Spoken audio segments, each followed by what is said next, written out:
तूफान एक्सप्रेस बिहार देख रहे हैं आप। मैं हूं जितांशु रंजन और मैं आज सिमरिया ग्राम के दिनकर पुस्तकालय के प्रांगण में उपस्थित हूं और यहाँ पर हिंदू संघर्ष समिति का एक आयोजन, एक गोष्ठी रखी गई है जिसमें हमारे साथ जितेंद्र जी हैं और इनसे बात करेंगे कि इस गोष्ठी में वो किस प्रकार का आयोजन किया और इनका उद्देश्य क्या था। सर, आज दिनकर की पावन धरती पर जो हम लोग कार्यक्रम रखे हैं, इसमें सनातन युवा विचार गोष्ठी के तहत आज वर्तमान परिस्थिति में सनातनी युवाओं की क्या भूमिका होनी चाहिए, राजनीतिक दृष्टिकोण से सनातन धर्म के युवाओं को हिंदू होने के नाते वोट तो ले लिया जाता है, लेकिन जब इनके ऊपर अत्याचार होता है तो नेता लोग चुप हो जाते हैं।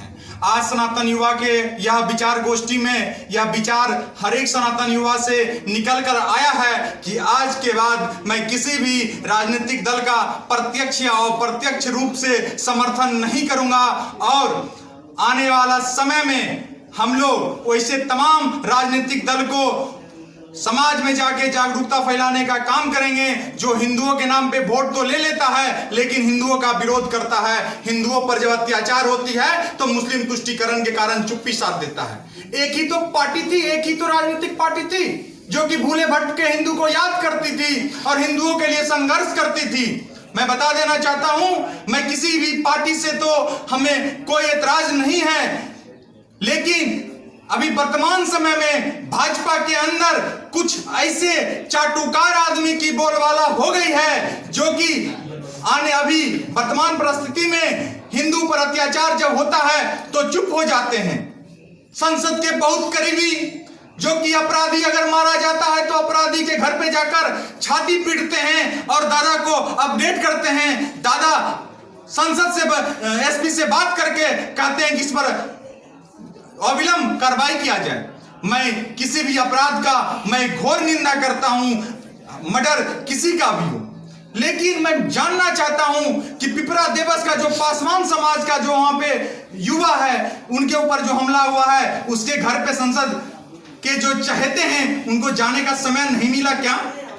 फुलवरिया में जो घटना हुई उनके घर पर किसी भी वैसे प्रतिनिधि को जाने का समय नहीं मिला क्या? बकतपुर पंचायत में जो लड़की के ऊपर दुष्कर्म का प्रयास किया गया उसके घर पे क्या गए? क्या बलिया में जिस हिंदू परिवार के ऊपर अत्याचार हो रहा है क्या वहां पे कोई संसद के चहेते गए? मैं स्पष्ट संदेश देना चाहता हूं, हिंदू धर्म भाजपा से नहीं है और हमें मोदी से बैर नहीं। मोदी जी जो काम कर रहे हैं उसमें कदम से कदम मिलाकर यह सनातनी युवा उनको मजबूत करने का काम करेगा। लेकिन बेगूसराय में जो भाजपा की अभी कुछ स्थिति है वह ठीक नहीं है। यह युवा निश्चित रूप से राजद से तो उम्मीद है ही नहीं, क्योंकि मुस्लिम तुष्टीकरण करती है। वामपंथी का बात छोड़ दीजिए, कम्युनिस्ट की बात को खत्म कीजिए, यह तो देश का विचारधारा ही तो नहीं है। आप हर एक राजनीतिक दल से तो कोई उम्मीद नहीं थी, जहां उम्मीद है वहां भी दर्द मिल रहा है। तो अब हम लोग विकल्प के रूप में विचार करके आने वाला विधानसभा में हम लोग मजबूती के साथ खड़ा होंगे और उसी का साथ देंगे जो हमारा साथ देगा आज के समय में। और हम तमाम सनातनी ने जो संकल्प लिया उस पर डटे रहेंगे। बहुत बहुत धन्यवाद।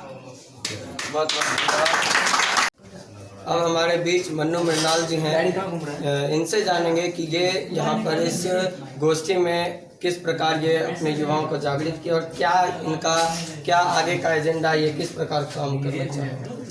नमस्कार। आज के समय में वर्तमान परिवेश में कुछ विशेष धर्मों के लोगों के द्वारा हमें सताया जाता है, तंग किया जाता है और जब किसी नेता मंत्री जी को फोन किया जाए, उनकी मदद की जरूरत होती है तो उनसे जवाब हमें आता है तो हमसे पूछ के किए थे क्या। मैं उनसे पूछना चाहता हूं, अगर 20,000 लोग, 20,000 विधर्मी मुस्लिम समाज के लोग हमारे घर पे खड़े होके गोलीबारी करें तो क्या हम किसी सांसद मंत्री से पूछ के उनसे जवाब करेंगे? हमें अपना जान बचाना होगा, उसके लिए हम लड़ते हैं और जब लड़ते हैं तो किसी सपोर्ट की जरूरत होती है तो हमें मना किया जाता है। तो ऐसे लोगों को मैं बताना चाहूंगा कि सनातनी युवा है, ये जग चुके हैं, सोए नहीं हैं। आज के बाद ये सिर्फ अपने संगठन के लिए काम करेंगे और जो इनका साथ रहेगा। बहुत सारी ऐसी घटनाएं हुई हैं एक पछवाड़ा विधानसभा क्षेत्र में घटना हुई। एक लड़की को दिन दहाड़े अपहरण किया जाता है और कहा जाता है ये तो पाकिस्तान नहीं है, अगर पाकिस्तान होता तो घर से उठा के ले जाते।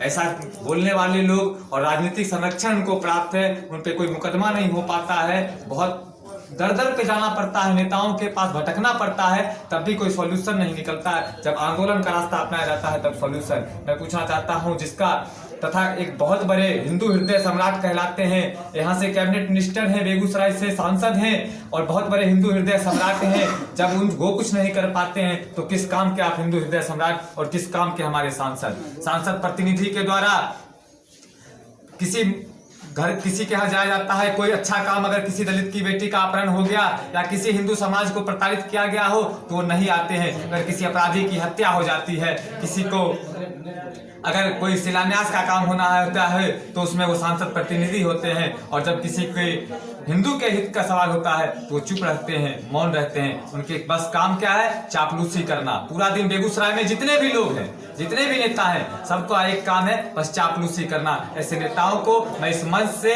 इस संगठन के द्वारा, हिंदू संघर्ष समिति के माध्यम से ये संदेश देना चाहूंगा, ये सनातनी युवा अब जाग चुकी है। आपका जो जुमला था वो अब नहीं चलने वाला है। संगठन अपने निर्णय खुद लेगी और बाकी जो कहेगी वही चलेगा। धन्यवाद।